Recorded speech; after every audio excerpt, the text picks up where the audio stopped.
हम आपको इस वीडियो के माध्यम से बताना चाहते हैं कि प्राचीन समय में धनतेरस का क्या महत्व था और उस समय लोग इस दिन क्या खरीदा करते थे। तो आइए हम सब मिलकर इस वीडियो को आरंभ करते हैं। उससे पहले हमारे चैनल को सब्सक्राइब कर लीजिए और इस वीडियो को एक लाइक देकर हमें मोटिवेशन दें ताकि हम आपके लिए और भी रोचक जानकारियां ला सकें। पुराने काल में धनतेरस का पर्व विशेष रूप से समृद्धि और धन की देवी लक्ष्मी की पूजा से जुड़ा हुआ था। इस पर्व के दौरान लोग कुछ खास वस्तुओं की खरीदारी करना शुभ मानते थे, क्योंकि ये वस्तुएं सुख, समृद्धि और स्वास्थ्य की प्रतीक मानी जाती थीं।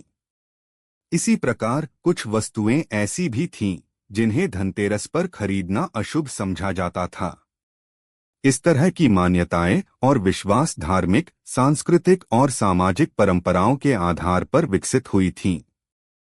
धनतेरस पर एक ऐसा समय होता है जब लोग नई वस्तुएं खरीदकर अपने घर और जीवन में नई ऊर्जा और सकारात्मकता लाने की कोशिश करते हैं। इसलिए जो चीजें घर में अशांति, रोग, दरिद्रता या दुर्भाग्य का कारण बन सकती थीं, उन्हें खरीदने से परहेज किया जाता था।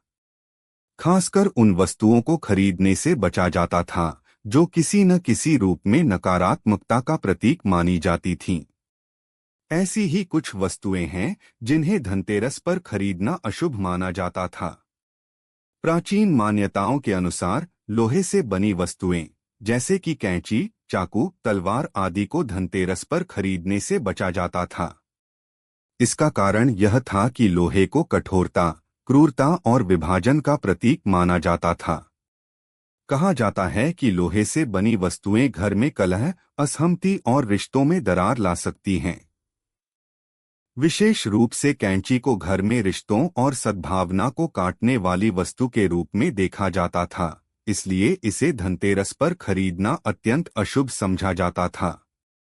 इसके अलावा कांच और चीनी मिट्टी से बनी वस्तुएं भी धनतेरस पर नहीं खरीदी जाती थीं। कांच और चीनी मिट्टी का स्वभाव नाजुक और शीघ्र टूटने वाला होता है और इसे दुर्भाग्य का प्रतीक माना जाता था। ऐसा माना जाता था कि इन वस्तुओं का घर में होना घर की खुशियों को भी उसी तरह नाजुक बना देता है जैसे ये वस्तुएं खुद होती हैं। इसलिए इनसे परहेज किया जाता था। धनतेरस पर तेल या घी का व्यापार भी वर्जित था। तेल और घी को ऐसे पदार्थों के रूप में देखा जाता था जो जीवन में अंधकार और निराशा का प्रतीक हो सकते हैं। विशेष रूप से तेल को अशुभ घटनाओं से जोड़कर देखा जाता था। पुरानी मान्यताओं के अनुसार तेल का गिरना या तेल से जुड़ी वस्तुओं का टूटना किसी अनहोनी का संकेत माना जाता था। इसलिए धनतेरस जैसे शुभ अवसर पर तेल से संबंधित किसी भी वस्तु को खरीदने से परहेज किया जाता था। धनतेरस के दिन काले रंग की वस्तुएं भी नहीं खरीदी जाती थीं। काले रंग को दुर्भाग्य और अंधकार का प्रतीक माना जाता था और इसे पहनने या घर में रखने से नकारात्मकता बढ़ सकती है, ऐसा विश्वास था। धनतेरस के दिन लोग ऐसे रंगों का चयन करते थे जो समृद्धि और सौभाग्य का प्रतीक हों, जैसे कि पीला, लाल और सोने का रंग। ये रंग सकारात्मकता और संपन्नता का प्रतीक माने जाते थे। एक और महत्वपूर्ण चीज जिसे धनतेरस पर नहीं खरीदा जाता था वह थी प्लास्टिक से बनी वस्तुएं। हालांकि प्लास्टिक उस समय उतना प्रचलित नहीं था, लेकिन अब यह एक आम वस्तु बन चुका है। परंतु प्लास्टिक को प्राकृतिक नहीं माना जाता और इसे ऐसी वस्तु के रूप में देखा जाता है जो पर्यावरण और स्वास्थ्य दोनों के लिए हानिकारक हो सकती है।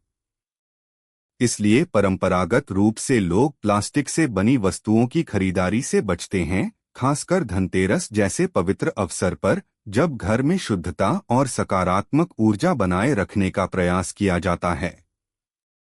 इसके साथ ही कुछ धातुएं भी थीं जिन्हें धनतेरस पर नहीं खरीदा जाता था। तांबे और चांदी को शुभ माना जाता था, लेकिन सोने के अलावा अन्य धातुओं को अशुभ समझा जाता था। इसके पीछे यह मान्यता थी कि जो धातुएं जल्दी जंग लग जाती हैं, वे घर में भी नकारात्मकता और कलह का कारण बन सकती हैं।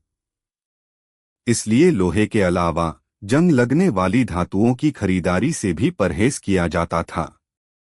धनतेरस पर कपड़े खरीदने को लेकर भी कुछ विशेष नियम थे।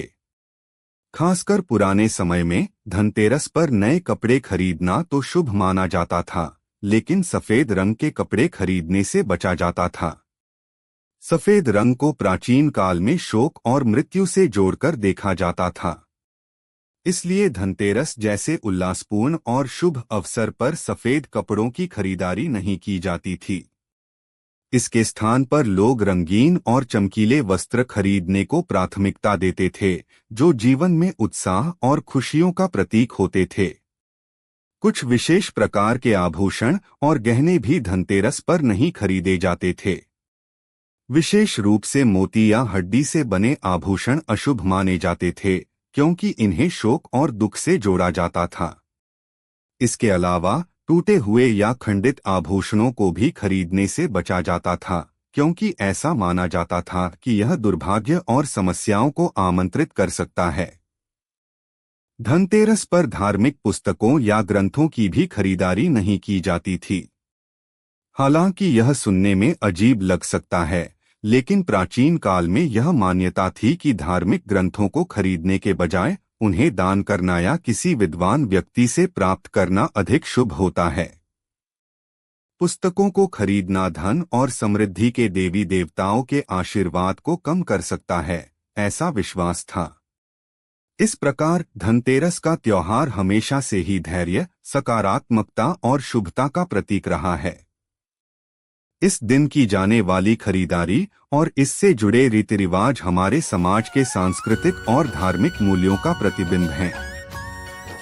हालांकि समय के साथ इन परंपराओं में बदलाव आए हैं, लेकिन पुरानी मान्यताएं अब भी बहुत हद तक लोगों के जीवन में जगह बनाए हुए हैं।